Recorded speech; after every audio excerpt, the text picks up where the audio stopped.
Hello, world. What's happening? I am still Cam, and this is still the Real Resilience Talk podcast. This is episode 52 over. We're on episode 52. So if nothing else, man, this show is proof that you don't let perfect be the enemy of good enough. You just got to build it and then see where it can go from there. If you don't like something, change it. If you can't change it, change your attitude or shut your mouth. We don't need no more commentators. We need some people actually with some actions. That's what we're trying to do today. I am privileged to have a friend of mine, a person I admire a whole lot, a warrior, an unselfish, just great overall human on the show with us today, man. We got Mr. Melvin on here with us today. Let's clap it up for my man.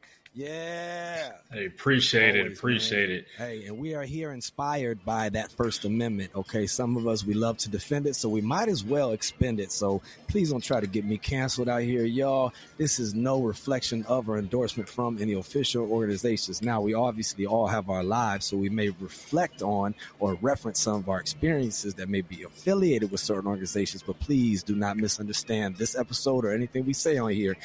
Is just this: two Americans expressing themselves using their First Amendment to get real and to get candid about the subject of resilience. So there's my disclaimer up front. If y'all can go do TikTok dances on duty in your uniforms and all that and not get canceled with weapons, I can do this and talk about resilience and how we can make things better for whole people and hopefully, own our stuff and get better at it. So y'all done heard my definition of resilience. To me, is it ain't about you, it's about you can get hit and keep moving forward. That's my definition. Y'all have all heard it to the point of nauseum. I'm going to turn over my man, Mr. Melvin, brother. What is resilience to you, my friend? Hey, no, I really appreciate it. But before we go into that, I do want to just tack on to about the TikTok dances. Yeah. It always just baffles me how that just goes down and just lets it fly. Yeah. I'm just surprised that even happens, but hey, I digress. No, it's okay because it really looks like in the footage that they are walking, they posting the military man, keeping always an alert. I'm telling you, I don't see that, but okay.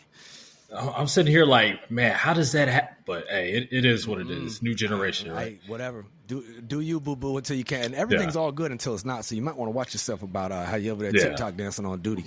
It's not cool. Do that somewhere else. Dress somewhere else. Don't make us look silly, y'all. But I've seen a lot of them doing it. And if they ain't got canceled yet, I ain't getting canceled for doing me a show on resilience and how to make humans better. There you go. Bam. There you go. go. To you. Bam. Yeah. So anyway, brother, what's up?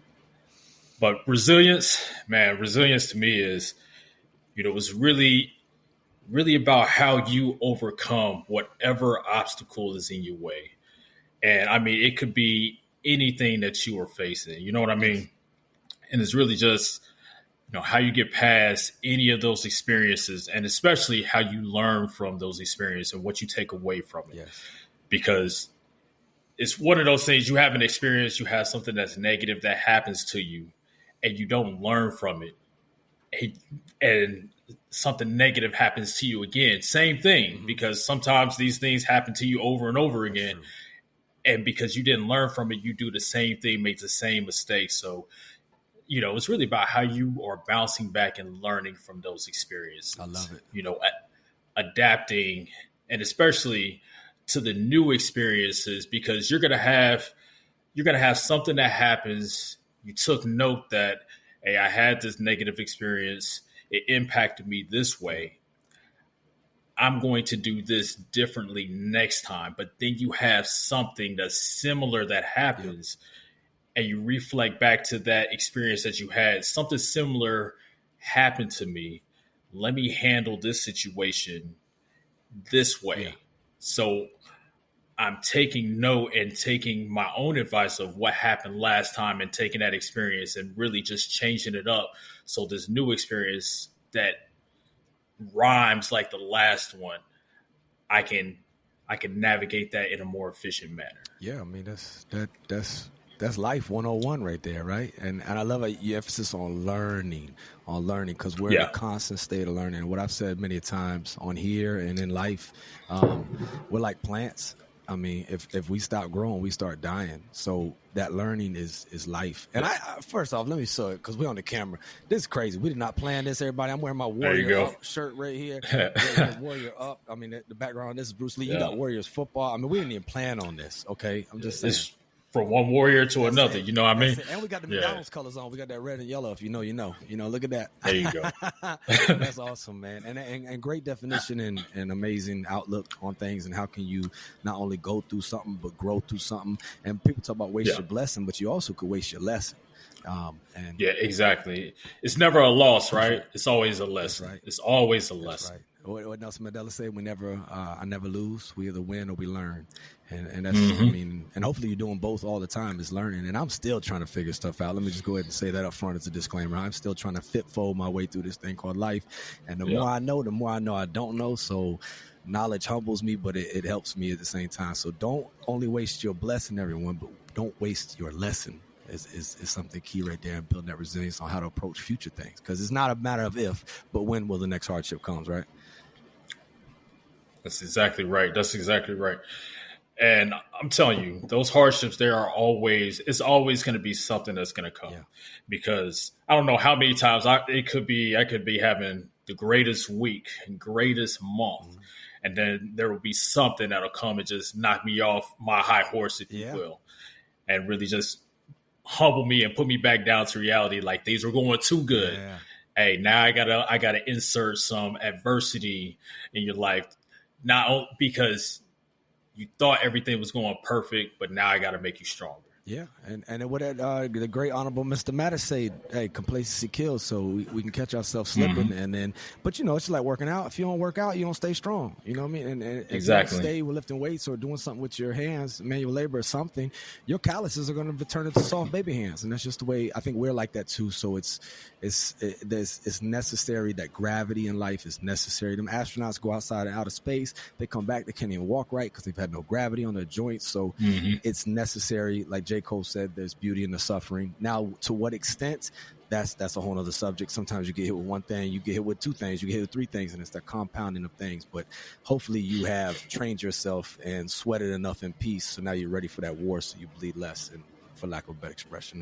And I think it's something we have to do until the day we die. And I'm pretty sure in whatever afterlife, you're probably doing it there too. You know what I mean? Like, we have to continue to be resilient to be able to push through things. And I just appreciate you sharing that, man. What's your background, bro? Like, where's Melvin from? What brings Melvin to where he is now today? Man, so background, and you know what? I tell my son this all the time. So I grew up in the Midwest, around the Kansas area, but I tell my son, he's been asking, where we going next? Once we leave where we're at, what duty station we going to, where we going? I tell him, like, look, wherever we go, you're going to be fine. You're going to thrive. Like you, I've gone from multiple different schools. From first grade to high school, I went to 7 different schools. Yes. So I tell him all the time, I'm like, look, I know exactly what you're going through. I would say I was a military brat without being in the military at that time, just because of all the different experiences. And that's one thing I tell them about as well, is like, you are going to grow from having all of these different experiences and not being stagnant in one area, like many people become. Yep. Like, I know you have a ton of people back home that you go back home to visit, and a lot of them doing the same things that they were doing before you left. And how many years ago has that been? 17, 18, 19, 20 years ago. Yeah. But as far as background, grew up in the Kansas area, found myself, went to high school, Olathe, Kansas, a lot of time in Kansas City, got family all around the Midwest. So grew up there, enlisted straight out of high school. Enlisted to the what? Into the Marine Corps, straight out of high school. It's about to be your birthday. Yeah. Hey, happy birthday, Marine. Yeah, right. Exactly. So yeah, it's gonna be a good time. We got a ball coming up. So that's gonna be a great experience. Like as it always is. But enlisted straight out of high school. I actually didn't even know what a Marine was. And I was actually kicking it at my friend's house. And he didn't even tell me he was going into the Marine Corps, right? So I'm at his house, we kicking it, and his mom actually comes out, and she's like, hey, she's like, what are you doing after you graduate? At this point, I didn't know. I wasn't making good grades or nothing. Yeah. Like, I really didn't know what I was going to do. And she tells me that he is going into the Marine Corps.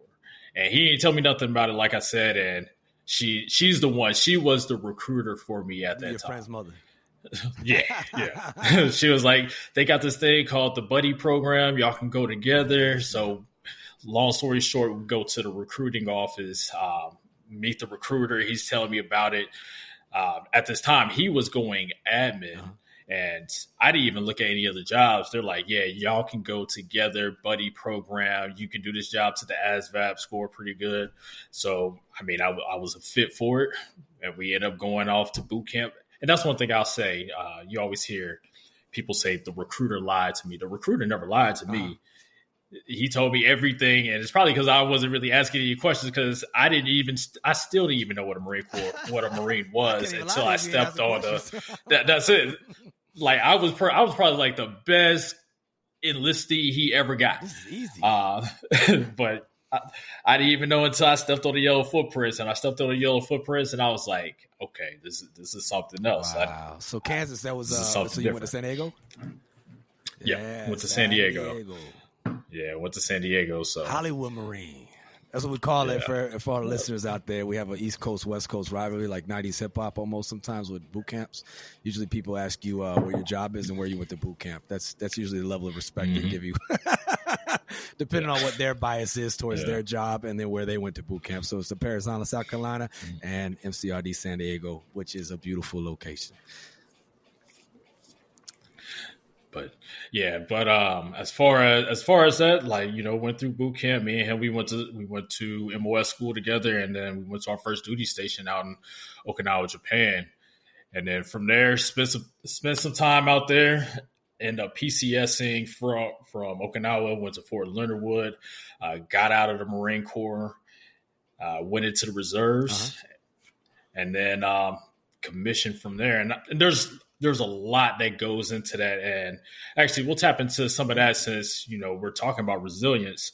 So what I found myself into a lot of trouble when I was on the enlisted side. So as I was on the enlisted side, got into some trouble, ended up in Japanese jail. Wow.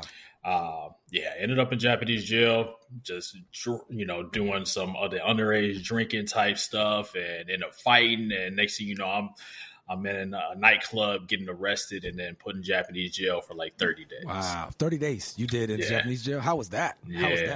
That was an experience.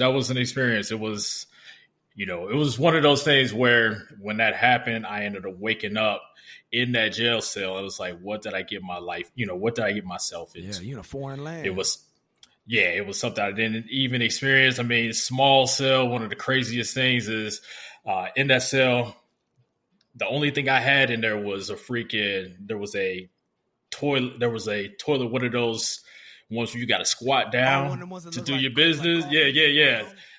It's in the ground. Yeah, it was that, and then I had a blanket in there, and that blanket, I don't think it ever been washed, man. It was a yellow blanket. It had all these hairs sticking out of it, man. It was freaking nasty. It's freaking nasty, but that's all you got. That's all you got. But yeah, man, 30 days in Japanese jail, had a lot of time to reflect, a lot of time to look back on mistakes that I made and, you know, what I was going to do to overcome all of that. Yeah. So I got released from Japanese jail, had a meeting with the first sergeant. I was about to find myself in JP, but come to find out I had some other stuff that went on. And long story short, I made a lot of bad decisions in Okinawa that allowed me to find myself in Japanese jail and then also facing a court martial. So not NJP, not captain's mass, court martial. No, court martial. Wow. So yeah, I found myself getting a summary court martial. During the court martial, once everything I took a pretrial agreement, right? Mm-hmm. And that reduced it from a special to a summary. Right. And, you know, court martial went through. I was found guilty of all charges because of the pretrial agreement. What I was given was 30 days in a brig, loss of pay and reduction from Lance Corporal to private. So the reduction from last quarter private, so there's money out of your pockets. But then you spent 30 days in a Japanese jail, and now you're going to spend 30 days in a naval brig, which is our jail in the military. So that's 60 days confined, not counting like whatever restriction or whatever was after that, right? And that was, wow. Yeah, no restriction after that. So I was fortunate in that manner. Gotcha. Wow. But man. yeah, so that is some adversity right there, man. That is, and many people sit there and wallow in that, but I know you, where I met you much long after all of these experiences. And I'll be honest with you, man, when everybody stigma or has any type of, judgment about people who go through, having those moments in life of adversity and making bad choices, I would have never, ever thought, right, that you had been through that you brought it on yourself, you did what you did, you faced up to it. But to know you now, to see you after all of that, I just want to commend you, and I want to say thank you for sharing that on this show in a public manner, and being vulnerable to share yourself. But it goes back to, you never know what other people are going through, ladies and gentlemen. And you see someone, but you have no idea what their yesterday is like. You don't know the thing. We can't see somebody's history when we first meet them. We just meet them for who they are. And I give you props, man, for carrying yourself with the dignity and respect that you do. And then to not just be where you are, because you're an accomplished man and a leader, but also to have fallen, to have actually gotten knocked on your ass, maybe tripped yourself in falling to it, but you were on the ground and you got back up, to which is, to me, I've never heard a story like yours.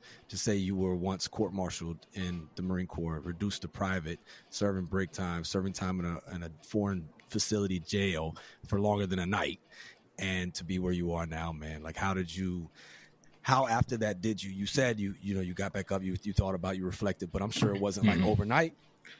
No, of course not. And then if you notice when I was talking about my background, that's another thing that, you face this adversity, but it is, in my opinion, it is, once you're going through a lot of that, it could be a form of trauma. And it was like, I wanted to just continue on with the conversation, but it's been such a big part of my life that it's like, you know what, I just can't skip that. I'm not just going to go over and just glaze over this, because to be honest, if I wouldn't have went through all of those experiences, I would not be here today. So when we do reflect back on, whatever adversity and things that we go through, part of us, because whether it is just the, I don't want to talk about that because, I have some shame associated with it, or, I don't want to dive too deep into that. We refrain from even giving that trueness about ourselves to people. Yes. But, as you are getting past that adversity, it is freeing to be able to even just talk about it and to, let that go. So if you notice, I was really trying to move past it, but I was like, you know what? Nah, I need to go back and actually give that real piece of me, because it's important, and it's no telling who it can help, who is sitting here watching this and saying, you know what? He went through this, man, the stuff I'm going through, this NJP, the 6105, man, if he got past the court martial, man, I could get past this. Yes. So, yeah, I mean, and back to your original question, the things that I was going through. Now, when I was sitting in the Japanese jail cell, I had a lot of time to reflect, obviously, and just the things that I was doing, the mistakes I was making, and I knew this is not where I wanted to be at. So time went there. I already started making those changes. When I got released, I started working my butt off, just doing as much as I could. When I got back into the office, I already had, and I could already feel it, so much negativity around me, negativity that I caused, but also negativity that I was feeling from others, from their views on me, because of things that they really didn't even know. They just knew that I made a mistake, and now I was that outcast. Man, as a lot of Marines, much, brother, and we lose so many. A lot of Marines find themselves in that and position. Office, so you were admin at first, right? And then now I know your communications. Me and you got a flip flop because I was communications, and then now I'm admin. Yeah, exactly. So I put the OG in Pogue. You was just Pogue, but now I put the OG in Pogue. Yeah. But long story short, and I had to make it about me because I'm a narcissist. But that's that thing. You know, people out there listening, and I know we have a lot of service members that listen to this. But people face adversity. They do their time. They're held accountable. You were court-martialed. You did your break time. Now you're back. And it's like you got to obviously overcome everything. But then what you just talked about is where we fail our brothers and sisters so often, everyone. The powers that be punish that man. That man, that Marine, that person, that lady, that human doesn't need any more punishment by being shunned by y'all. Now, if you're being an asshole, that's one thing. But if somebody's actually showing up and you're treating them other than, there's a certain thing called a destructive shame cycle. And eventually people will become more of the negative of what they are because that's the way they're treated. So it's like what Wolfgang Johann said about treating people as they ought to be. And I share that because there's a lot of people that are going through adversity, and instead of trying to be there for them and be a light to them, you almost put more darkness on them. And don't they already got it bad enough? Didn't they already kind of do their time? And why do we still have to be punishing them when the CO or the generals or the colonels that ran the court-martial, they punished them, they did their time, now they're back. It's not on us to keep punishing them. We push a lot of people to the brink of suicide, to the brink of making permanent decisions, to the brink of overly embracing that destructive shame cycle and being more of the bad that they were. I just had to say that, man, because you obviously felt that and you chose to go the other route. Yeah, and I definitely agree with everything you just said. But also, I will say this too: when individuals are going through their adversity, their issues, situations that they're facing, you feel that negativity coming from others, but a lot of times we tend to isolate ourselves because, they're thinking all of these different things about me, when that may be the case, but also it may not be the case or as severe as you may think it is at that time. You'll hear these, and that's another thing, like you'll hear some of the comments that are being said, but also you'll magnify it 10 times, 10 times to where it is worse than the way they made it out to seem. So not only are you getting that negativity from somebody, but you're magnifying that times 10, times 20, maybe even 100%. So that also causes that downward spiral. So it is very important to really sit back and, analyze the situation that you're in. You got all this stuff going on. What can you do for yourself to get yourself out of it? What can you do to change that perception that others have on you, but also that perception that you have on yourself when you're looking in the mirror? What can you do for that? And so I had to go through a lot of that. So right after I got out of Japanese jail, I was already hitting the ground running, asking what I could do extra, what I could do more to bounce back from this. And so I was making great strides getting past a lot of the stuff. And I had been told I was going to get NJP, right? So I'm like, okay, I'm getting NJP, man. I can get past this. It's an NJP. I'm going to start moving forward. But then come to find out I had additional things that I was being looked into. I had an investigation on. And that NJP quickly turned into that special court-martial. Right. So not only had I already been hit and I was already down here, and now I'm working myself back up, and then I find out, hey, you being considered for a special court-martial. Then it brought me all the way back down. So my whole motivation just dropped. And then I just had to continue to build myself back up. But it was this cycle of build yourself back up. Hey, you have a legal meeting. Dang, all this stuff hits me again. Build yourself back up. Man, hey, we got a date for your court-martial right back there. And then it's just constant until you get to that final iteration, whatever the case may be, NJP, court-martial. Once it's done, then all that weight is off your shoulders. You still got to deal with whatever you got out of it, but at least you're past all the unknown stuff. At least you're past all that.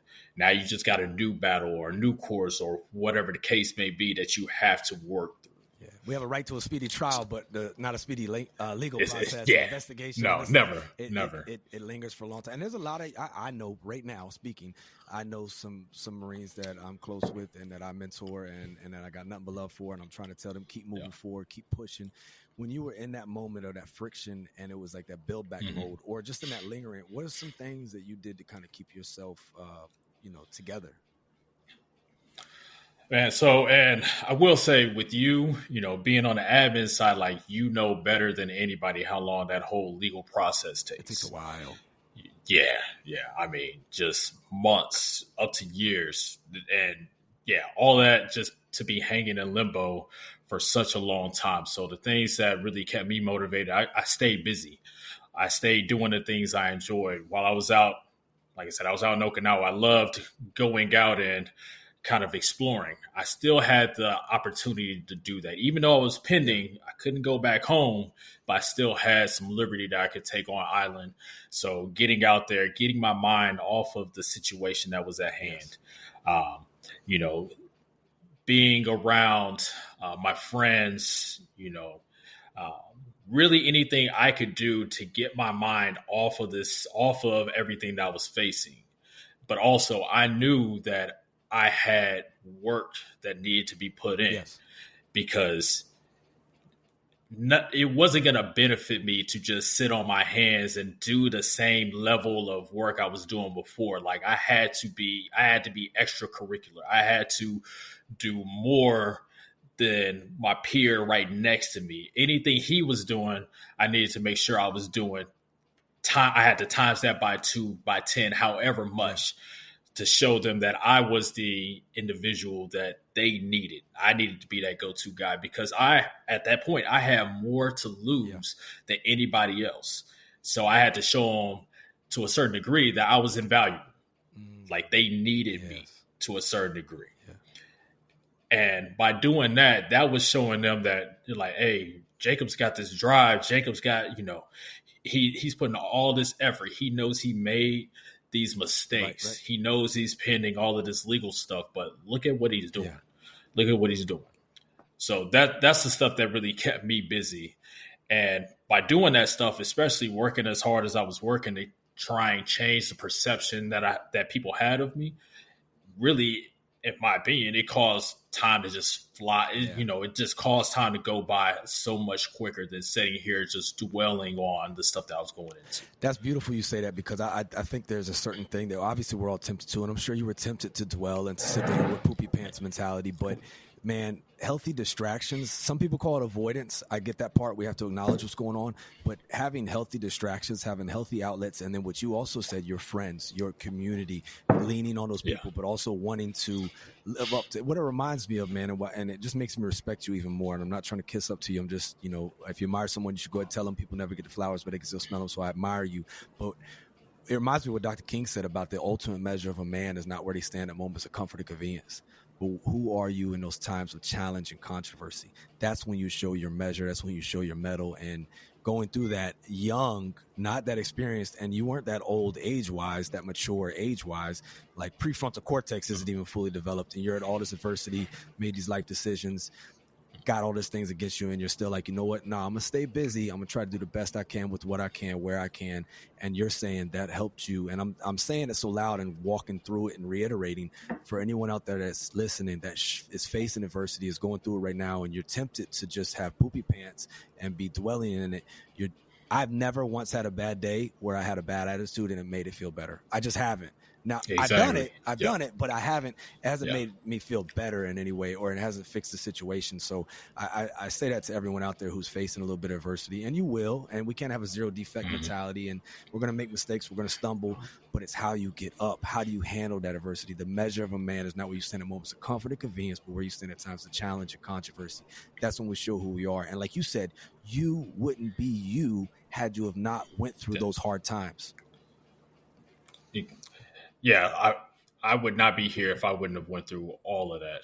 And the one thing I want to say is, I am nobody special. I am just somebody who went through a ton of shit and told myself that I wasn't going to let this defeat me. Yes. Like I couldn't let it defeat me. So I am nobody special. It was just I had a challenge that was presented in front of me, and that challenge just happened to be my life. I had that challenge in front of me, and I needed to make some changes. I needed to look within to know at that time I was being a knucklehead. I was being a dumbass. I was just making tons of mistakes, and I really need to do a lot of self-reflection. And I need to find a way. I need to find a way to get back to where I was and further than that. And that's really all it was. And the one thing I noticed is once I started putting in that work, I had so many people that now felt comfortable vouching for me because they saw that it was something I wanted. They saw the man, the Marine, the one that they knew I was supposed to be and the one they knew I always was. They saw that. Living up to potential. So exactly. At that time, they knew that, hey, okay, he's making an effort to do this. So this character statement he asked me to write on this reference letter, I'm going to do that. I'm going to do it because he's proven to me that, whatever happened, he's not letting that hold him back. And I think that was really been the biggest thing is, showing a lot of folks that, hey, I am something worth working, working with, something worth, someone worth believing in, someone worth giving a chance. And, those perceptions that I changed and those relationships that I grew, they were, worth more than gold, because just having them after everything that I went through, having them vouch for me and write a character statement and say, hey, this is a good guy. This is somebody that we need to keep in, somebody who made a mistake, who has learned from it, who's doing great things. So the great part about that is what, all those reference letters that I got during my adversity after, showing them I was making all these changes, I was able to include those into a letter to my CO. And in that letter, I told him, I made some mistakes. I'm working to better myself. I want to stay in the Marine Corps, because what people don't know is, like, when you're signing a pre-trial agreement, a lot of times you're waiving your admin rights. Yeah. And when you waive your admin rights, you don't rate a board.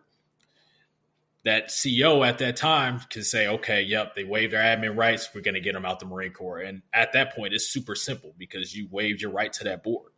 So really it was, the CO had that decision, a yes or a no. Yes, we're going to keep them. No, we're not going to keep them. And it was as simple as that. And just because of the weight of the letters and character statements I received, and him seeing that I wanted to make another chance, I wanted to have another chance to better myself and to be the Marine, be the man that I knew I could be and I knew I was, he made the decision to keep me in. And I would not be here if that decision was something different. Man, that's beautiful. And that was, okay, cool. You get to stay in, you face your punishment, all that kind of stuff. But then now it's to climb up. You're pursuing things. Yeah. But you got, and for those who don't understand, a meritorious promotion is usually we wait on the system or where you line up in your seniority or the things you've accomplished, and in pecking order you get promoted. Not like you didn't earn it, but that's the process to where you get it. But there's also something called meritorious, where you're based off of merit. Overnight you get promoted to the next rank, and in that climb up you got a few of those, right? Yeah. So what I will say is, after the court martial went through, it's like I mentioned, found myself reduced from Lance Corporal to private. So I say at that point, a new private coming into the fleet had more credibility than I did. I really started below the bottom. Right.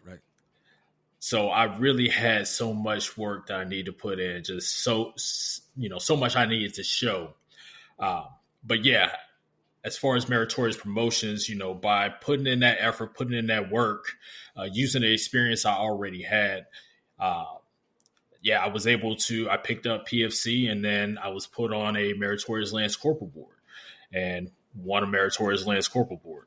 Yes. And then, fast forward to my next duty station, I kept that trend going. I kept moving forward. I hit a Marine of the Quarter board. I actually ended up getting out of the Marine Corps because I waited too long. I should have re-enlisted sooner, but I waited too long. And both spaces started closing. I tried to do a lat move. Couldn't lat move because I had to have my security clearance readjudicated, which was another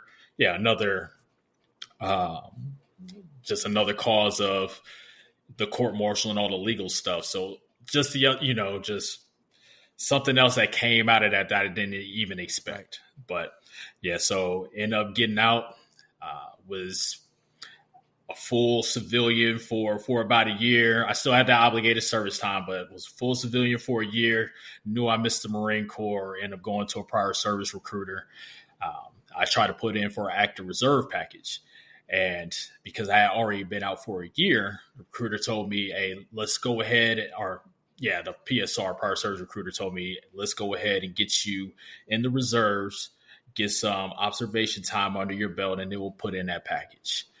And things just ended up lining up for me. I went into the reserves. I was brought on active duty orders at their headquarters company office, filling a training NCO role as a Lance Corporal, and which was actually crazy because it was me against another sergeant who was trying to do that same billet.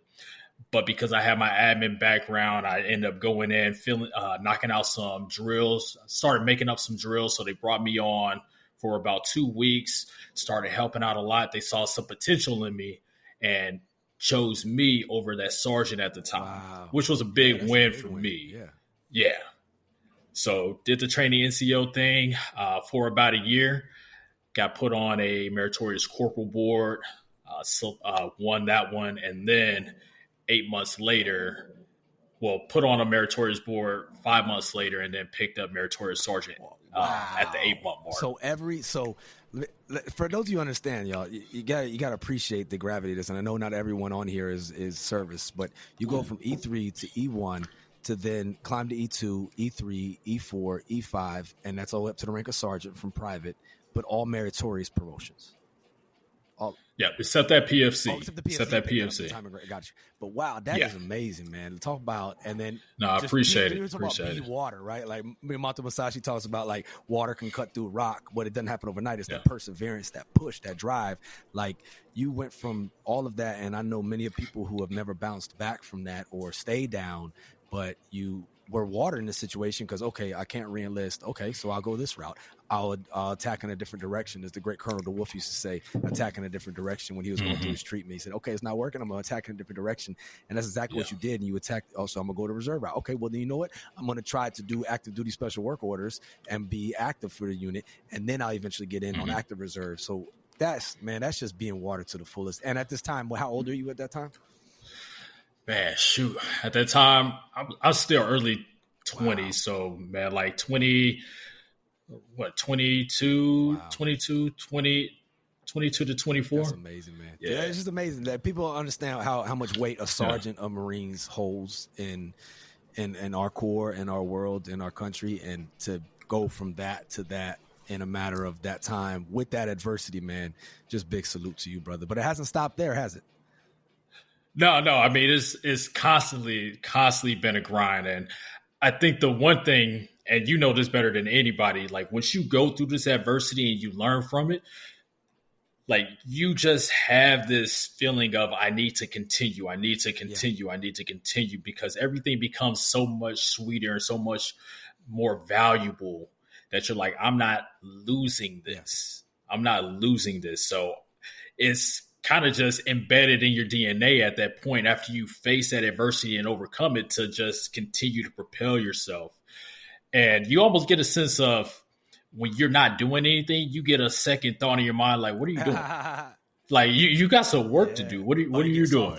What are you doing? That's it. That's it. Stop and reflect and pause. And we got that. That's it. We're not saying be what the civilian world calls workaholic. We call it dedicated. You know what I'm saying? We're not saying be too much with it, but there is that. There's that fear of, being complacent and then falling and then not doing what, the great commandant we have right now that talks about maintaining momentum. You have to maintain momentum, and you can get stagnant, and stagnant water stink, y'all. Stagnation leads to degradation. Yeah. So you got to keep it moving, keep moving forward. Yeah, and that's it. Just keep it moving forward. And that's just what I've, just prided myself on is I need to continue. Like, what can I do next? What can I continue to do to better myself? Because I always, like, I know I have so many people watching. Yes. And it's like, what can I do? And I think most importantly, the ones that are watching, especially the ones that were the naysayers, like, I still got more work to show them. I still got more things that I got to show them that I've done because they still sitting there in the shadows. Like, at some point he gonna fall. You're like, nah, not at some today. point. Not Exactly. Today, every day. Exactly. Brick, man. That's beautiful. Exactly. But I know you as a father, and I know you as a husband, and you are amazing at both of those things, and making sure you take care of yours. And congratulations on the newest edition. And just thank you. I love you. I love your family. You guys are amazing. But also, you don't just take care of them. You take these lessons and these blessings, for lack of a better expression. That all rhymes, by the way. I'm just saying bars, everybody. I didn't even mean for that to happen. But you also give back to those who are facing adversity. Do you mind exploring that with us and your background as far as, doing those things? Yeah, of course. In the community and making other people better, not just being like, look, y'all, I made it. Look at me now. I'm doing better. Of course. You don't do that. No, so, and if I had one of DJ Clue's bombs, I would have dropped it for you. Yeah. But as far as giving back, so before I get into that, we'll quickly just round out the end of not really the end of the story, but just of getting me to where I am today. So after the after I hit meritorious sergeant, I put in my active reserve package. And then this is one thing that happened. And I mentioned it earlier is you start hitting these good points. Things are going well. Well, even though I, got all these meritorious promotions, overcame my adversity, I got denied for the active reserve program. Oh, snap. Yeah, I got denied for the active reserve program. When I tell you, like, I shed tears, like water was coming from my face, because at that point it's like I did everything possible. Yeah. There was nothing else I could do more than that. Like what else to get meritorious status or meritorious? Like what else could I have done? Yeah. But I got denied for it. But I will say that was God's plan, because he knew I wasn't supposed to be there. So to put in a package for the active reserves, I needed to get recommendation letters, and I had to get a CG waiver. And I have favorable recommendations from my I&I staff all the way up into the 4th MLG CG. And I still got denied. But having all of those, like, I was able to use those documents. So after I got denied, I went for another path. Like you said, being water, I tried to find another path. I tried the career recruiter route. And I went into my old recruiting station I recruited out of. I ran into a Staff Sergeant Bush, rest his soul. But ran into him. We hit it off. He's like, yeah, I'm gonna take you to MEPS, and we'll see how they like you, and we'll see if he can give you a shot. Now, it was not anything I really wanted to do. I just wanted to be back on active duty. Right. I'm like, okay, this is a way. So let's see how it is. I'll rock with it. So he takes me over to MEPS, and it was just fate. The OSO was coming out as I was coming in, and I had met him before at one of the at the reserve center I worked at. I told him I would love to try and be an officer. He's like, hey, you're a court-martial Lance Corporal. I don't think that's going to happen. But ran into him. He saw I was a sergeant at that time, and he pretty much said, all right, hey, Staff Sergeant Bush, I got it from here. I'm going to bring him over. So this is the OSO, which is Officer Selection Officer. So he's the recruiter for the officers of the Marine Corps. At one time, he was like, come on, man, get out of here. You're a court-martial Lance Corporal. I don't think so. But now he sees you years later, still striving, and you're now a sergeant. Yeah. So, and really, I think almost less than a year or a year later, he saw it. So he remembered me, and he brought me in. We started talking, and long story short with that, working with him, put in my package. I was already going to college, already working through that, but put in my package, and use the recommendation letters from the active reserve program that I got. That didn't work out. Putting that into the package for the officer program, and got selected for the platoon leaders class. Wow. So, like I said, it was God knew I wasn't supposed to be in active reserves. He's like, there's more for you. Wow. There's more I need you to do. That's so, wow, man. And look, ladies and gentlemen, like something you prayed for, worked for, strived for, didn't work out, but it turns out to be probably a better situation, obviously. Best thing that ever happened. You were able to go this other route. So talk about being water, and sometimes things don't work out for us, even though you sit there and I think everybody's felt like that to a certain extent. Like, what else can I do to prove myself? And I'm still not good enough. I'm still not able to compete in this arena. No, disqualified, can't do it. But then, here's this other thing that is way, more something I want to do and a bigger goal of mine. But if that other thing would have happened, that thing wouldn't have happened. So we got to think about that, reflect on this story right here, y'all, because stories save lives. Stories save lives. And this story right now of things not working out, but then things really working out. So you don't always get what you want, you get what you need. Yeah, and I mean, things aren't always going to work out the way you thought they were. Right. And after the active reserve program, I didn't think nothing about going officer route after that. I was pretty much like, I could have just said, you know what, I'm done. I'm about to come off active duty orders, just be a reservist. I'll stay in the reserves, or either I'll go be a civilian and then do something different. But I just didn't want to give up. I had this goal. What am I going to do? What can I do to get to the goal? I'm going to try this.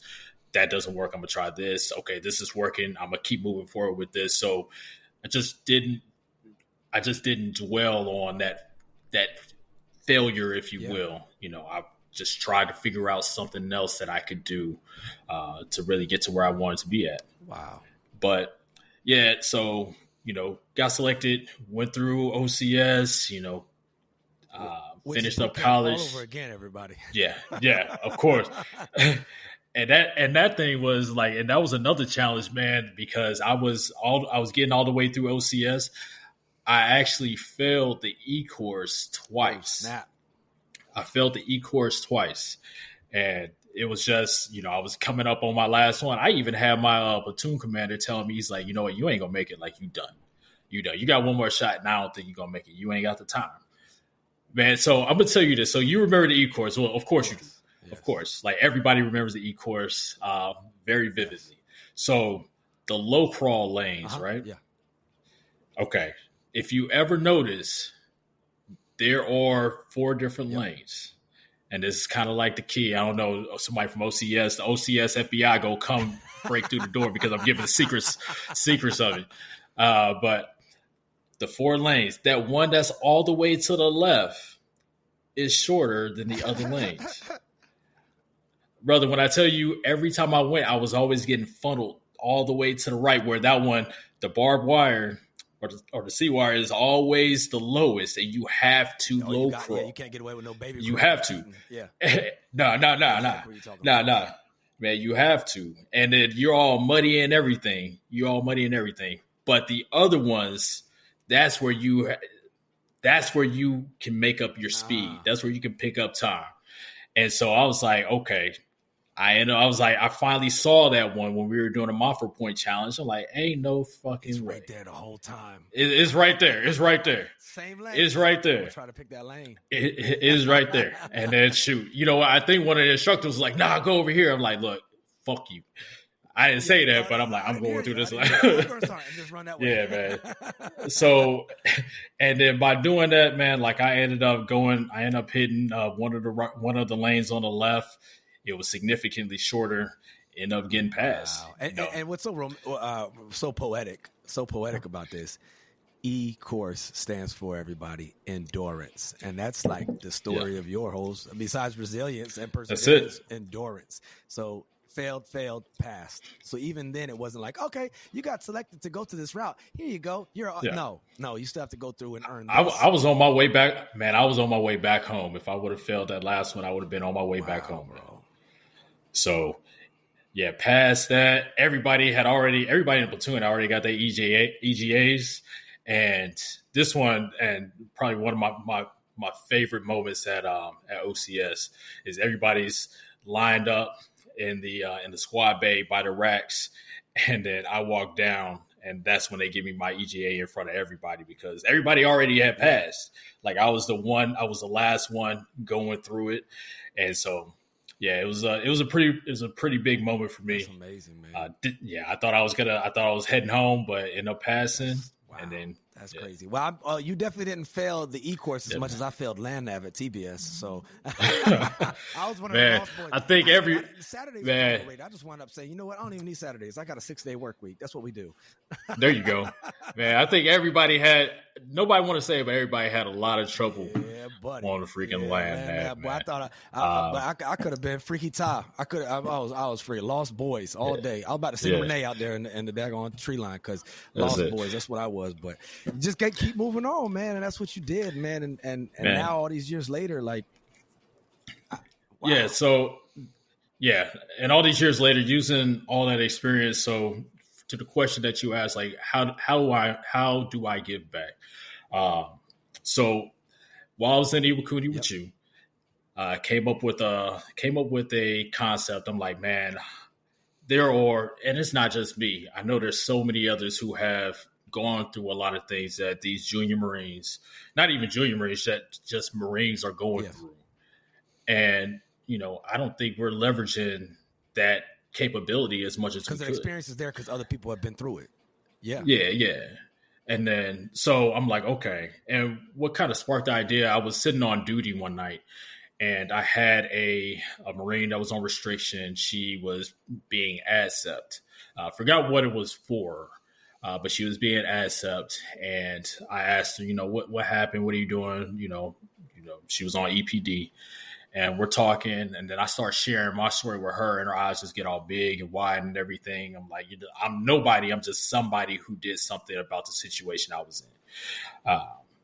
So after that, I want to say 5-6 months later, she invites me to her promotion and asked me to pin her on. And this is after she went through what we call EPD, but it's extra punitive duties. That's when you get in trouble, you get captain's mass or NJP. You gonna have while everybody else hanging out on Liberty, you're in camis cleaning something or doing something of extra duties because you're in trouble. So she's in that moment of adversity. You're on duty as the officer of the day, and she's talking to her what we call SDO, staff duty officer, out that way, air wing. But you're there to check her in because you have to be verified with the duty that you're checking in because you have to check in every 2 hours. Even though you're not at work, you have to still come over there every 2 hours and then you get your hours of rest. But you're there just having to be on duty, strike a conversation and realize she's going through adversity. You talk to her and I love what you just said. You said, I'm not somebody special. I'm just somebody that went through something and chose to do the right thing. What'd you say? How'd you say that? Yeah, I'm nobody. I'm just somebody who went through something and chose to do something. Damn, I like that's tattooable right there, y'all. Get that neck tatted. Nah, I appreciate it. It's good because you choose. Like, if you don't like something, change it. You can't change it, shut up. I mean, change your attitude. Exactly. And then months later go by, she's obviously inspired and motivated by you and your example and you modeling resilience. And she's getting promoted and she's moving up in the ranks and asks you to pin her, which for us, if y'all don't understand, that's when we get our old rank taken off of our collar and we get a new rank to where we've been promoted to on our collar. And when you ask someone to pin you, it's an honor. It's basically like the biggest display of thank you to this person for bringing you to this point. So just so the audience understands how significant it is that you were just on duty, she's on EPD, NJP Marine, and then months later you're pinning her per her request to the next rank. That's beautiful. Yeah. And that really just hit me and just showed me that just that conversation, just using my experience for somebody who was going through things that I was already going through myself could really benefit. So came up with a program, adversity, recovery, and mentorship. And really all it is mentoring individuals who are going through issues and plethora of issues, whatever you may think, just having trouble with different things. But they're being mentored by mentors who have gone through something similar or adversity themselves and overcame. So they can't play the easy for you to say card because that often happens with people. You just assume like, well, you never know what I'm being through. Yeah, but I know what an asshole is, and right now you're not really that approachable. But you've actually shared in some of these experiences, and I don't care what anybody says, and that's why it's a blessing to go through some of these lessons in life, because you're now more credible when you talk to that person that's actually going through something similar, not exact, but similar. Yeah. Yeah. And I mean, I'm telling you, there's so much value in that because like you mentioned, you try and mentor somebody and they going through something that you haven't been through it. You can tell them, oh, well, you just got to do this. You got to do this. And you don't understand the stress, the trauma, the things I'm going through right now because you've never been through it. You don't know the things I'm hearing from all my peers that were the same rank as me, and now they're my superiors. Like, you don't understand that. Like, you're not feeling that. You've never been through that. You haven't had these hiccups in your career. I'm not saying that you haven't had hiccups, but you haven't felt the same things that I'm feeling. It's different. It hits different. I don't care what anybody says. Exactly. It hits different when somebody's actually been through something similar to what you're experiencing. And to not leverage that experience, because people have went through things, but people would never see you in uniform doing your job on a day-to-day basis and went, oh, yeah, that dude got court-martialed before. You can't see that. Exactly. Yeah, because it's not like I go through and I wear that confinement order on my chest. Although when I had my office for the company, I had it hanging up on my wall. So when Marines would come in and we would talk about the stuff that they were going through. And I'll tell them, hey, take a look at that photo on my wall right there. And they look at it, and it's my confinement order showing, all the articles that I got charged for, and showing that I went to a summary court martial, and also showing that, I had been showing the punishment, reduced from Lance Corporal to private, pay 30 days in a brig. Just to level set with them, like, I know everything that you're going through to a certain degree. Right. Yeah, no, it just hits different, man. And obviously, none of us folks can obviously say we know anybody else's exact same situation. We are all as unique as these fingerprints that we have on our, these QR codes that God gave us, nature gave us. But that's how I look at it, man. It's our QR code nature gave us right here. Yeah, I like that. But at the same time, we can find some common interests, some common ground. And with those who are facing adversity, you can definitely be somewhat of a symbol of modeling resilience. And okay, look, you might not be the best, but you could do this. You can move forward. You can bounce back from this. You can keep moving on. And that's one thing that's hard especially for Marines and service members, because becoming a Marine, I mean, we've had the Honorable Mr. Reagan say, people go through their whole lives wondering if they made a difference, but Marines don't have that problem. I agree and I disagree, because I think we need to keep on continuing to make it feel like we're making a difference, because we can stagnate. But for a lot of people, this is their whole identity. This is everything. I'm a Marine, right? And you go take that away, or you go having that hang in the balance for 6 months to a year or to 18 months for going through legal processing, legal hold, and investigations. Man, your whole sense of identity can be crushed and put to the side. And a lot of people choose to hurt themselves during that time because they can't see any other way out, and they don't want to go back home, because what are they going back home to? That's why they left, right? And now the one thing they accomplished is now getting snatched away. And my peers that are my fellow brothers and sisters that share the same title, well, they're treating me indifferently. You're like a man or a woman with no country. Like, you have nothing, and you can feel isolated. And whether that's all in your head, the zombies in your head making it, you overthinking it. But it happens, and it happens too often, and people don't have a symbol of somebody else in front of them. Be like, hey, man, I kind of been through some shit too, because you don't brag about it by any means. You don't flaunt it or anything like that, but you share it. You share it as a lesson to maybe help them. And maybe that's the only reason why you even went through all that, brother, was just to help that one young lady on duty. You know what I'm saying? And it could be. I mean, that could have been the reason. That could have been the reason. And then it's just that ripple effect by doing that, showing that, hey, this is something valuable. And it just spreads out, and it just continues to spread, no telling. And that's the thing, if I went through everything I went through just to help that one Marine, then it was all worth it. That's beautiful. It was all worth it, because it's no telling what could have happened after, if we wouldn't have had that conversation, and she could have been really, deep down in the fields, just going through it that day. And who knows, she could have she could have been sitting down on EPD, and I could have had a bad day and say, hey, Devil, what are you doing? You on EPD? I need you to, I could have got into her, but instead we had a whole different conversation conversation about, why are you here? What happened? And let me tell you about myself and the things that I've been through. And, maybe you can find some value in it. That's wonderful, man. Like it's what we really all want, and I think it's the only reason why we even exist as humans. Because humans, I mean, I don't care what you think, theology, geology, what your faith. Like humans don't do nothing on our own. We need other humans. So it's like you could take that mess and do what you're doing and make it a message, and it can help somebody else, man. And again, our egos, we want a million man march. We want to, and affect the whole populace. But sometimes, and we'll all say it, we just reached that one, and it made it all worth it, man. And that's the whole basis of this show. And what I know you're doing, and what I'm trying to do in my life as well, is to try to be a help and not a hurt to this thing, and to try to be a light. There's already enough darkness. Why not just try to be a light to the situation? And so maybe we can give some people that, what's that H word? Hope. Because if the sun's coming up tomorrow, which it is, there's a reason to have hope, man. And you're doing that, and I praise you for it, and I thank you for it, because I know Marines who have heard of you, have interacted with you, that you have made them better, and the effect you have on others is the most valuable currency there is. So you are a rich man. No, man, I appreciate it. But what I will say is, man, like, I didn't make them better. I gave them my vision. I gave them my thoughts. I gave them, my kind of framework for myself on the things that I do, and they made themselves better. They just listened.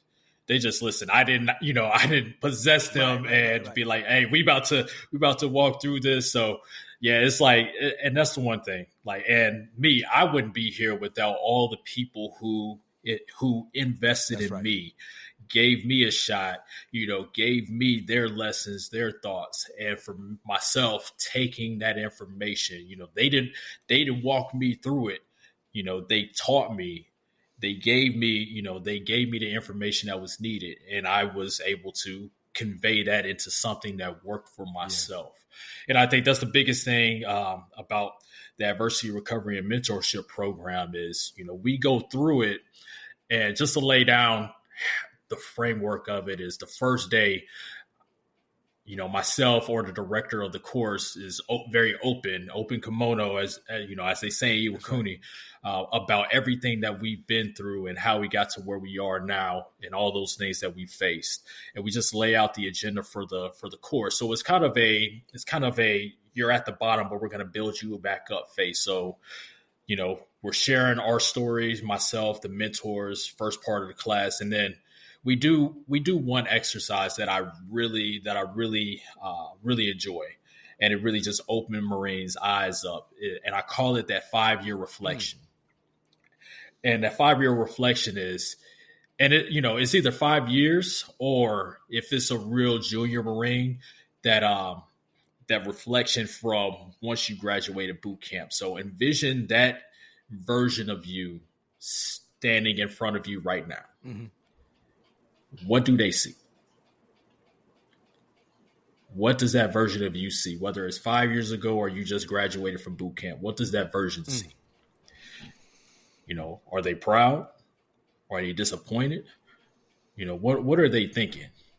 Take a moment, write that down. And then we come back, it gives them a moment to reflect. And then they're thinking, they put themselves in their own shoes from a good point. Right. And, depending, a good point being just graduated from boot camp. I'm proud of myself. This is an achievement, or it's, I'm in high school, or it could be, I was in a bad position that, 5 years ago, and now I'm in a better position. Right. But for those, hey, you're in a better position now, but, what are you doing with this? You were in a bad position 5 years ago. Now you're in a better position now, but don't lead yourself back to that bad area. Continue to elevate yourself. So that 5-year reflection exercise really, and I use it all the time. When I don't feel like I'm meeting my own personal requirements, I'm like, okay, what would Second Lieutenant Jacobs think? Yeah.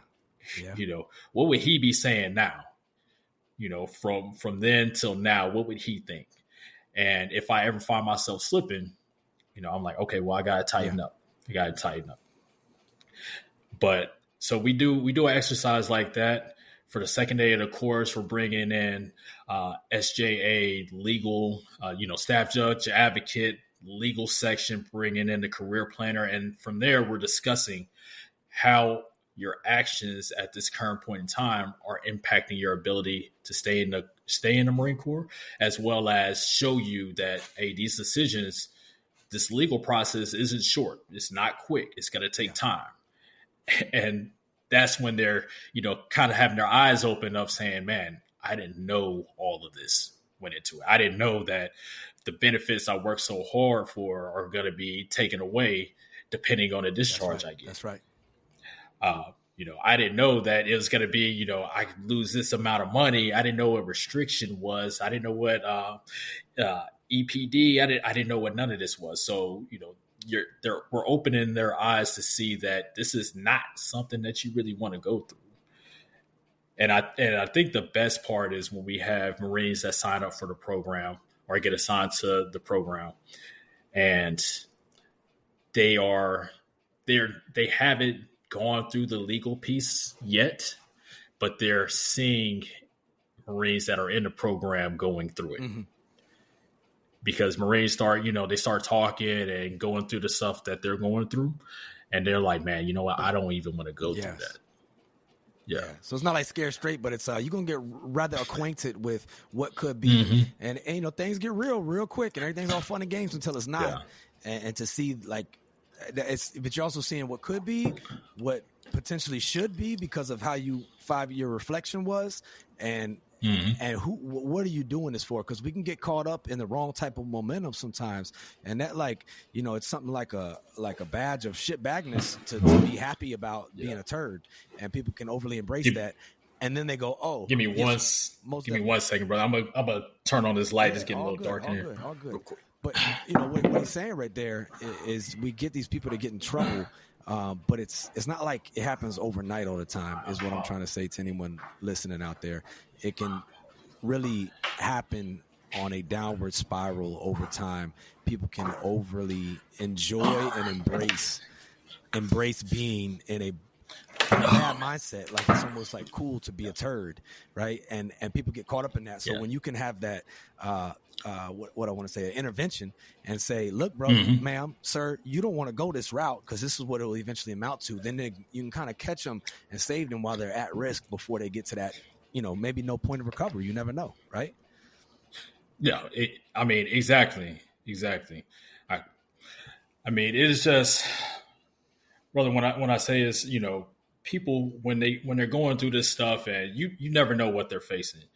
So, by showing them all of these different things that they're going through and having them connect with others who are going through it, you learn so much in a short amount of time, things that you wouldn't even imagine. And then just having that experience, hearing about somebody else that's going through the same stuff that they're being taught in the class. So you have legal speaking about, hey, this is the stuff you potentially will face. And then you have individuals in the class currently facing it, just, verifying everything that's being said. Mindsets start changing. Yes. Yeah. Like I'm not even looking, I don't even want to deal with that. I don't even want to deal with that. So, No. I was just saying it's just beautiful because it lives up to, okay, we had some adversity. Now we're going to get into the recovery phase of it. But here you're going to be mentored by people who've actually been through it with you. And our goal is to extract your full potential so you can live up to your best potential. But you got to do the work. And that's where I think it's important to what you said. Like, I'm not possessing these people. they're not my avatar. They have to do the work. They have to see it. But people don't know what they don't know. And like you said, that we see the wheels start turning, you see the lights start coming on, like, oh, I don't really want this kind of, I don't want this to be the outcome. This isn't why I joined to serve my country. And people make mistakes, and good people make bad mistakes, make bad decisions. But there's a way to recover, and there's a way. What you're essentially creating to me is hope. Is hope to keep moving forward, and that it's going to be all right. And even if it's not, and it goes to the worst extent, I'm sure you all are prepping them for that as well, on how to best make do with the situation they're in. Yeah, and of course, 100%. Like, one of the things that I truly believe is, in my story, because the one thing I don't want to give them is, hey, I turned everything around, and I stayed in Marine Corps, and I became an officer, and here I am Look at me today. now. But success doesn't mean a successful career in the Marine Corps. Right. It could be success on the civilian side. And another piece of this is you have to be realistic, because depending on what you're going through, you may not continue on in the Marine Corps. But let's change the perception that others have on you, that you have on yourself, to, if you have to exit, you exit on a good note, because it's still so much value in, when I got out of the Marine Corps the first time, I still had people that I was able to reach out to. Hey, I'm trying to get this job. I would love it if you could write me a recommendation letter. If you continue to just make bad decisions and continue to burn bridges, you're not going to have that assistance. You're not going to have that help. So it's, hey, you're going through this. You may not be able to continue in the Marine Corps, but let's get you moving in the right direction to still give you the chance to continue on. And if not, mend some of those bridges that may have been burnt, change some perspectives, and, set you up for success on a different path. And leave on a good note, like you said. And I mean, like we said earlier, like being negative about it or making the situation worse ain't gonna make nothing more better. So you might as well embrace it and do exactly what you're guiding them to do. And there's a million more ways to serve. I tell this to people when they have fear of seeking help for mental health and things like that. Less than 5% of people can be potentially separated for some type of mental health condition if they go seek help. That's less than 5%. And then the clearance thing, less than like 0.1% get anything revoked with their clearances for mental health. But I would still rather you risk losing your clearance, and I would still rather you risk not serving and still being alive and still being able to thrive and be a good human and serve in a different capacity. And you're still a citizen, you're still a human, to go on and do good things and take your lessons learned and, still do good things in the world. And it may not involve wearing a uniform, but I'd rather you be alive and well doing something. Yeah. And I mean, that's the most important part, is, not letting your situation get you to the point where, you are looking to make a choice that isn't going to be good for anybody. So I think with that, just having the assistance from, and just knowing when you need to either slow it down, take a pause if things are getting too much, and really be able to say, you know what, I need some assistance. I need some help. I need to talk to somebody. Yes. And being able to go talk to somebody. And I think that's where, everybody here on the base, they all see your emails, because Oscar is such an important piece of this. But a lot of times, they're seeing it, but sometimes they just don't, when they're going through whatever they're going through, they may not think of it at that time. So it is important for leaders like yourself, myself, and then others to say, hey, look, there's different resources that are available. Let me reintroduce you to something that you already may know or may not heard about, but let me get you to where you No, I couldn't agree more. And because you just, you don't know what you don't know. And then sometimes you don't even know what you know until you have to know it. And you remember it and you go, oh, snap, that thing. So it's like, a lot of times as leaders, we're planting seeds for what was, y'all had that XO out in Japan. You used to always say you plant seeds for trees that'll provide shade that you'll never sit in. And that's the job of leaders. And, to be a leader today and not to be informed or informing your folks of the resources that are available to them and letting them know, hey, it's okay not to be okay, but don't stay that way. I think you're not living up to your best potential of leading people in the right direction so that they can help lead themselves. And on this note, I always ask this question near the end of a show, and we can keep going if you want to, but I want to ask you this. If someone was out there right now as we speak and they're contemplating making a permanent decision, whether hurting themselves or hurting others or both, because that's a real thing too, but they're thinking about making a permanent decision over obviously something that's temporary, because all of this is temporary, to include us and the ground we're sitting on, what would you say to them if they were contemplating suicide? Man, brother, there would be so much I would want to say to them, but with it being such a sensitive matter, the first thing I would need to say to him is, let's sit down. What's going on? Let's talk about this, because I want to get a good level of understanding of what's going on, as long as that individual is willing to open up.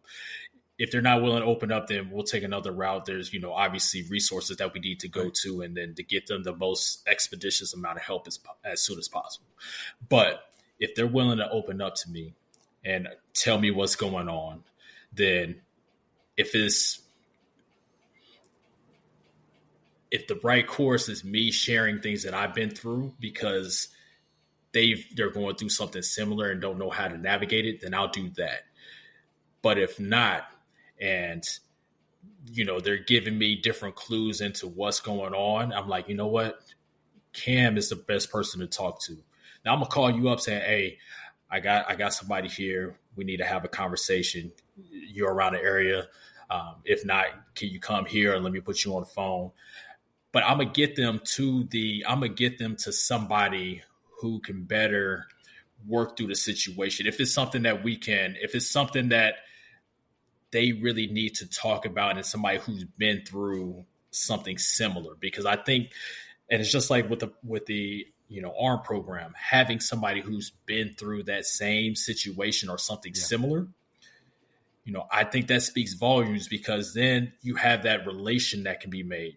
You have somebody who has been through it, somebody who's going through it then. But aside from that, it's like, this stuff takes time. And I know it's dark right now. And I've been through dark periods of time myself. But it does get better. It's going to take time, but it's going to get better. And guess what? I'm going to be here with you. I'm going to be somebody that you can rely on. And I think one of the most important things to do when it's that case is like, hey, these things I have on my collar, these don't matter. These don't matter, because we're people. Yes, sir. So, what do you need from me? Because I'm here with you. We're going to go through this together. And if I'm not the one that can go through this with you because of the situation you're in, then I got somebody. We going to find somebody to go through this with you, because you need somebody right now. So let's make this happen, because one thing that we can't afford to do is to lose another person.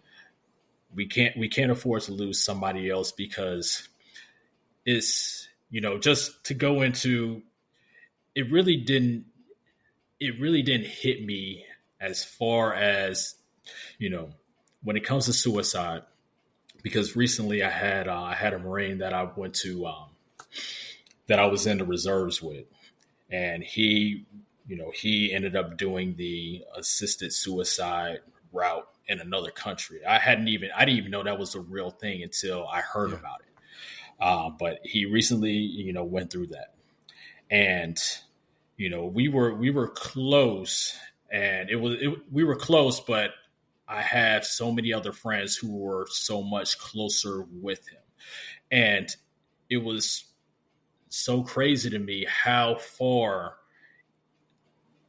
the loss of somebody reaches. Because of his choice to make that decision that caused one of my buddies to go through so much stress and so much just anger and pain, into this. He ended up he went to the funeral. They were able to get him back home, but he went to the funeral, and he said, hey, I need some assistance. Can you come and watch my dog? I wanted to be out there, but I couldn't be there for the funeral. But I was like, yeah, of course, man, I got you, because you need to be there. You need to be there. And I'm thinking, I'm like, man, because of this, I'm here, I am supporting him to just a small degree by watching his dog. That's how far reaching, and even further than that, like, it's so crazy how, when we make those decisions, how much we impact others to another That's degree. right. It is just, I was like, man, there's so many levels to this point where, and there's no telling what his family was going through, even trying to, and that's another thing there was some issues trying to get him back home because he was in another country. So I think, when it comes to that, there's so many different levels that are impacted, and just it goes so deep that we don't even realize it. We're so worried about the surface level of, I'm going through X, Y, and Z. I'm not going to, I don't want to deal with this anymore. I don't want to talk to anybody. I don't want to be a burden on anybody. I don't want to do this. We're going through all these different things in our mind that, sometimes it doesn't get, the consideration isn't there that, the best decision is, let's not take that route. Let's not make that decision. Let's try and work through it. Let's try and work through it. And then let's ask for some help to get through this, That's so beautifully said. And I know I went around it. It's just, it was perfect. It was just running back in my mind. Like, I'm like, man, I'm, it was just crazy. It was just kind of mind blowing that to something so small, to the point where it's like, man, I'm over here, watching my friend's dog so he can attend a funeral from my friend who went through the assisted suicide route in another country, that they're having problems trying to get him. But it was so many different layers, and just layers of complexity into that. It's just, probably wasn't even on his mind radar, blowing, right? Like, and that's the thing about a lot of, and I think it was perfect what you said. It was beautiful because you expressed. There's something I say on here a lot of times, is that your pain ends, but everyone else's begins, right?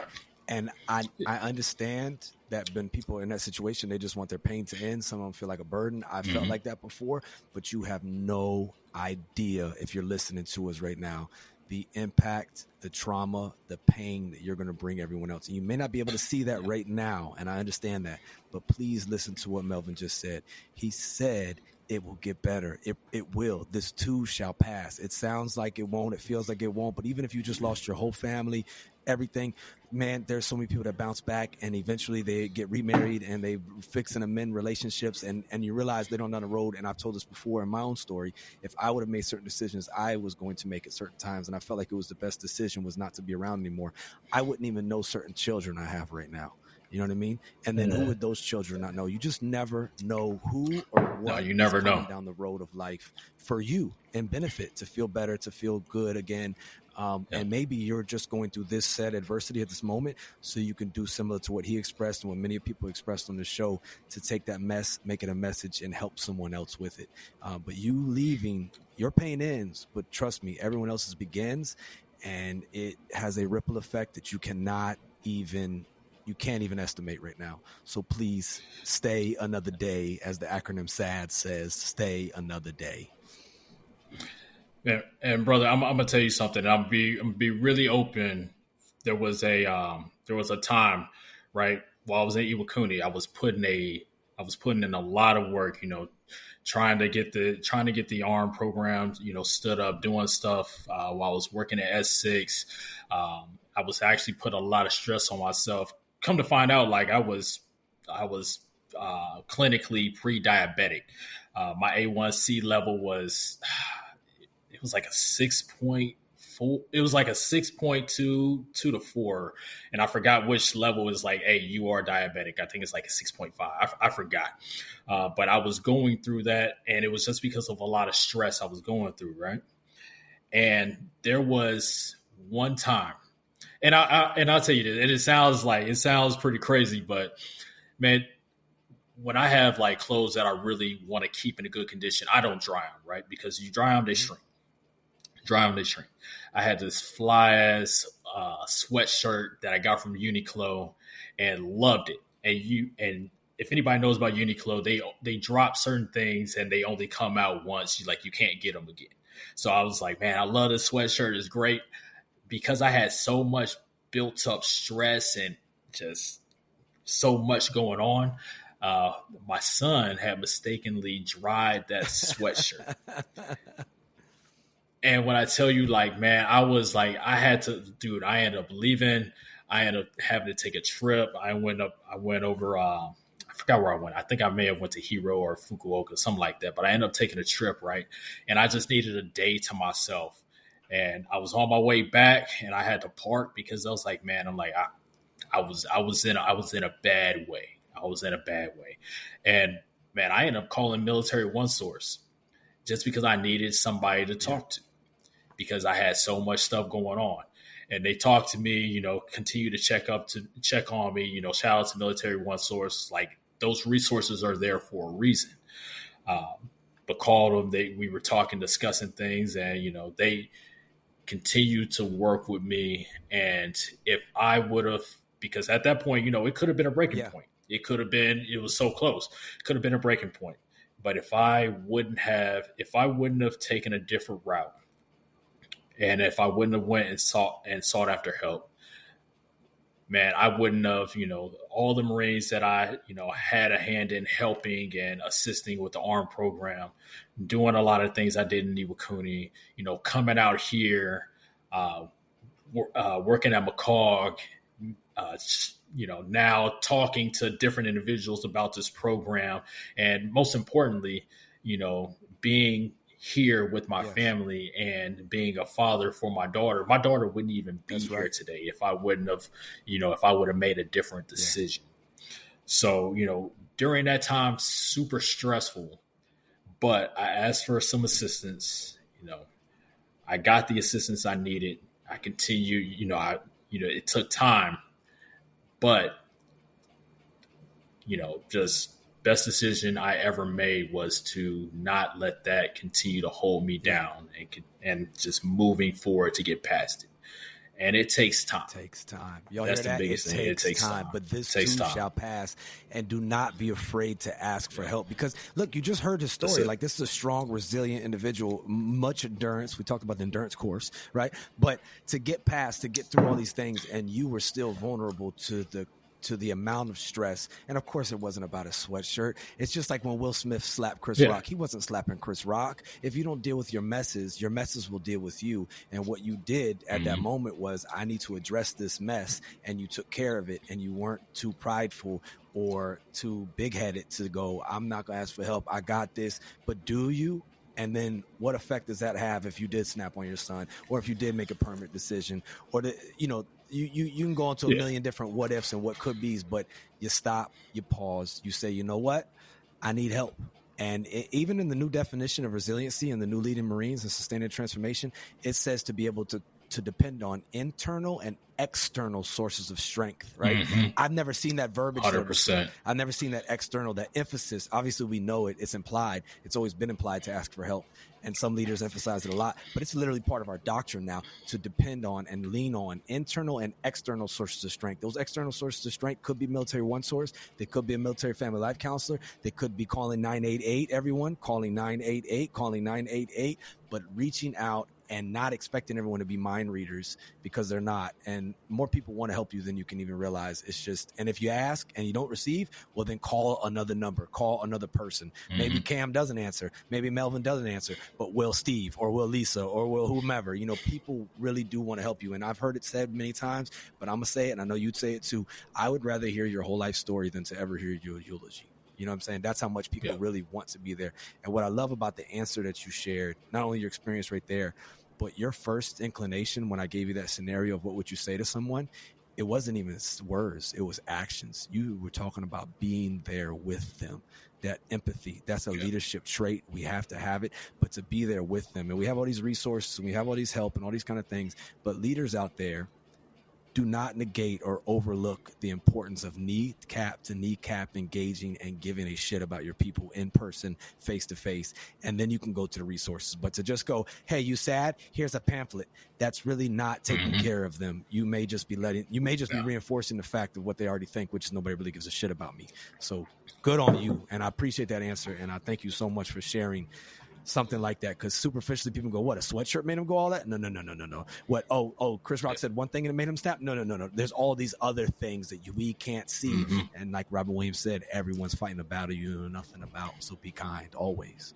I know it's a rant. I'm sorry, but you hit me with that. That was strong. Thank you, man. And I'll tell you, like, for the longest, I was like, man, my sweatshirt. It was like, but like you said, it was so much more to that. And then it's just realizing that. And that's another piece of, being resilient is trying, understanding what are these triggers, what are the things that are going to set you off, and how can you change that? Yeah, some good old CBT, some thoughts, feelings, actions, man. I'm still trying to learn. Yeah. I'm still trying to learn, man. But the more I know, the more I don't know. But life's got a way of humbling you down. So don't get too cocky, everybody. Mm-hmm. Anthony Hamilton got a song called "Life Got a Way of Humbling You Down," and it's good and it's real. So don't get too high on your high horse, everybody. But at the same time, realize we are still a work in progress, all of us. And man, there's so much further to go. And if you weren't meant to be here, I do believe the divine something would make sure you're not here. So you are here for some reason. Please be sad and stay another day. Oh, like that acronym? I'm going to share it in the show notes, please. I like it. I can't take credit for it, but it's an organization out there. Miss Hillary at the USO showed me this link to it, but it's called Stay Another Day. And on the thing, it says Stay Another Day Sad. And then it lists out the reasons why people should stay another day. And it's like silly stuff. It's like silly little day-to-day things that is like, here's a reason to stay another day. See another sunrise. So just so we can healthfully, like you did, distract ourselves in that moment and make things a little bit more better, man. Bro, I can't tell you how much I appreciate you being on here. We've been talking about doing this. No, brother, I appreciate you. Thank you, no, I appreciate you for allowing me on the program. And I can tell you, like, I really got to give a shout out to David Goggins. David Goggins, because I listen to him all the time. And one of the biggest takeaways from that is what he said when he was doing the podcast. He's like, man, I am scared as hell being on this. Like one of my things is, public speaking is something I've been working on. So being on here is another avenue for me to enhance myself and continue to grow, because I can tell you right now, I had a buddy who wanted me to be on a show. I wouldn't even do it because I was in my own head. Like, nah, man, it's like, how am I going to sound? What am I going to say? I'm going to slip up. I'm going to mess up. And so I appreciate you giving me the opportunity to be on here. But yeah, I'm telling you, David Goggins, the man is the truth, rough around the edges, but his message, and as you said, like his mess, he lets that be his message because he's been through a ton of stuff as well. So yeah, if it wasn't for him being vulnerable and, being afraid to be on something, but conquering that fear to do it because he knew the back end of that was growth and experience, that really spoke to me. And let that be a shining example, man. You are that right now. And I think you did fucking amazing. So I don't care what anybody says, because what you did was we be decisive. That's a leadership trait. You make a decision. Scared money don't make no money. We're never going to get nowhere on purpose. Yeah. Even that great Constitution's got 27 amendments, and all they were talking about was a more perfect union. Didn't nobody say perfect union? They said a more perfect union. We still working on that day by day, right? But I love Goggins, man. We got to callous our minds. That's resilience. But he also says to grow, we must suffer. So I know I couldn't tell, to be honest with you, but you, at some point in this, you were feeling some suffering. You was, oh man, this is, annoying the nerves and everything. I feel like it too, but it's worth it, because to grow, we must suffer. Yeah, and it is. I appreciate you being vulnerable, sharing this story with everyone, man. And I know for a fucking 100% fact, what you've already done is helping people, let alone what this episode might do. And I appreciate you allowing us to be a part of your journey, man. Thank you, brother. And the service of your whole family. I don't want to put your whole business out there, but his entire family is of service, united service for all of us. So thank you to you. Thank you to yours. And I appreciate you, brother. No, I appreciate you. And before we end this call, I got to say one more time, thank you for all that you do, for all the people that you have assisted and helped, because you, especially at Iwakuni and here where we are right now, like, man, you were a key stakeholder in so much when it came to the Oscar program, suicide prevention, and really just being such an influence and inspiration to the Marines that I've talked to Marines that who have brought up your name to me when they say, hey, this man here is the truth. Man. So and look, 100%, no lie. Everything is, I'm telling you 100%, like you are that guy, and I appreciate everything that you do. Thank you, my brother. It takes a village. Look at us, still sharp as steel, man. Like it or not, we all we got. That's it. You know I say that, man. Like it or not, we are all we got. So we just got to keep on pushing, and together we shall make this whole thing.